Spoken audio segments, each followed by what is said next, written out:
On today's video, well, as a person who's new to Commander, let's talk about the top 25 cards that should be in your Commander deck.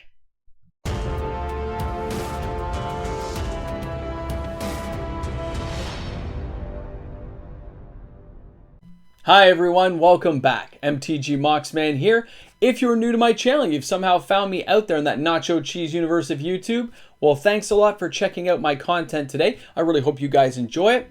Always remember to give it a thumbs up if you enjoyed it, and of course think about subscribing to the channel, joining in the fun. It's free to do, and of course it helps me get closer to 10,000 subscribers, which is our next goal and our next big party. I'm looking forward to seeing everyone there. For all my regular returning viewers, happy to see everyone in the comments sections. Looking forward to chatting with you guys each and every day. So my list today, our video is about the top 25 Commander cards. Now, I understand there's going to be some errors in what I've said, so please take it with a grain of salt and offer me constructive criticism and advice on better or more improved cards that maybe I missed out on. So let's start with number 25. That is going to be Sensei's Divining Top. I've always enjoyed this card, the ability to look ahead, take a peek, draw an emergency card when you need it because it's going to save your life. It's an amazing card. I can't say enough about it. That's why it's number 25. Now, number 24. Heroic Intervention. It doesn't have to be green, but something that saves your life. I understand the color choices I've made won't fit into everyone's palette and types of Commander decks, but for me, I would use this in a green Commander deck for sure, so I put it at number 24. Number 23, Chaos Warp. I know, right? I love the idea of this card. I have this card, but I've never actually used it because I don't have a red Commander yet. But when I build my red Commander deck, this card is definitely going into it, and that's why I put it at number 23. Now, number 22. Come on. Vandalblast, you gotta have it, man. When you don't control artifacts, you just blow something up, that's great. But when you're desperate to blow up somebody's massive artifact army or collection of things, the overload on this cannot be overstated. You gotta have cards like this that can just do a board clearance. Especially when your negotiations with other Commander players aren't going well. You gotta have that button that just says, yep, I'm gonna do it to you. Now our next card, Toxic Deluge. An amazing card, guys. In Commander, we have more life, so we can afford to use amazing cards like this to mess up all kinds of creatures. And it's a lot of fun because all creatures get the minus. And we like when things get minuses like this, because you just wipe out the whole board and start again. It's a great way, especially in a black Commander deck where you can bring things back. So for that reason, it's number 21. Now, number 20 is going to be Counterspell. If you're playing a blue Commander deck, you are going to have counterspells in there to mess with people who just won't listen to reason. So for that reason, it is number 20. Number 19. Now, number 19 is Rustic Study. I've used this all the time in my old decks. I had to include it on my list for Commander because I can't see why I wouldn't use it. With Blue's ability to draw and putting this kind of card into play and choosing that right opponent who maybe has a card drawing deck as well, you can have a lot of fun with that bad boy. Now, number 18. Number 18 is Narsat, Partner of the Veils. Come on, the Partner of the Veils here is just going to mess you up just like she did when War of the Spark was out and I was using her in standard decks. She's fun, and she messes people up, and she can draw. Amazing things to have. Those are all combos I like to see. Number 17 is going to be Brainstorm. I can't imagine a blue deck me using not having a Brainstorm in it. I would just have to do it. Unless there's something better, which I don't believe there is, I would choose a Brainstorm. Number 16. How am I doing so far, by the way? Is this not a bad list? I think I did okay. Number 16, to Fairies Protection. When I had my Commander deck and I was building it, somebody said I had to get this card. So I got lucky and actually got it in my Commander Legends box. So I was pretty happy.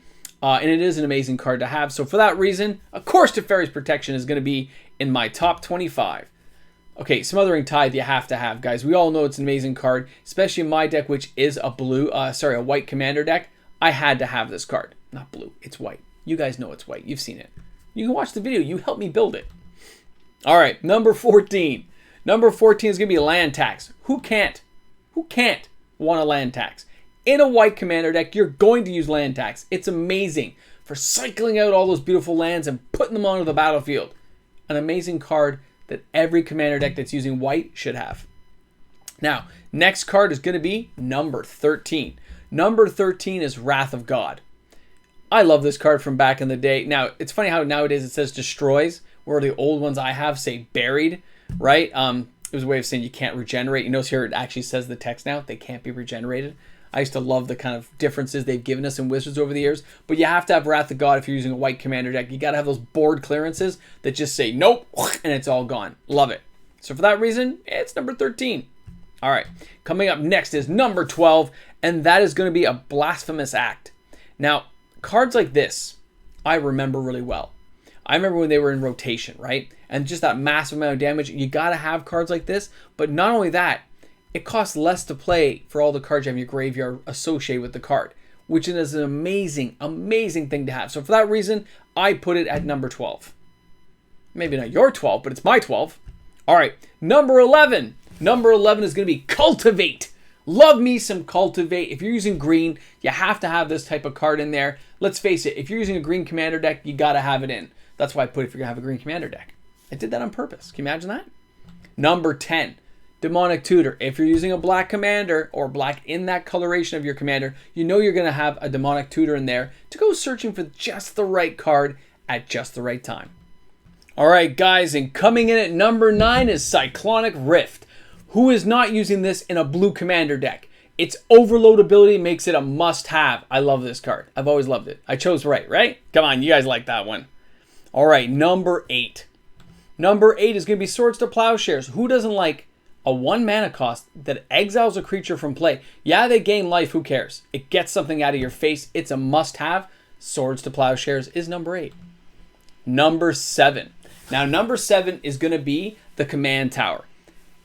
The fact it gives you any color mana inside your commander's color identity makes it a must-have in your decks. And thank goodness it's just like a common card. It's very cheap.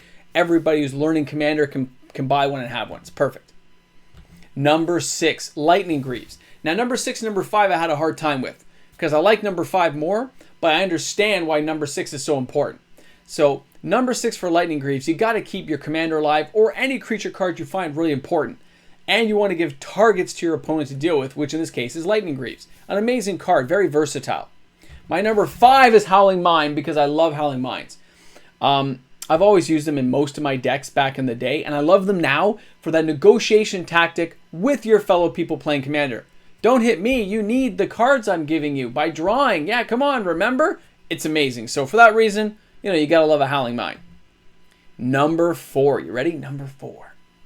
Number 4 is Ensnaring Bridge because creatures with power greater than the number of cards in hand can attack. Do you know I don't own this card? I was looking at some cool cards and I was like, oh my goodness, how did I not know about this?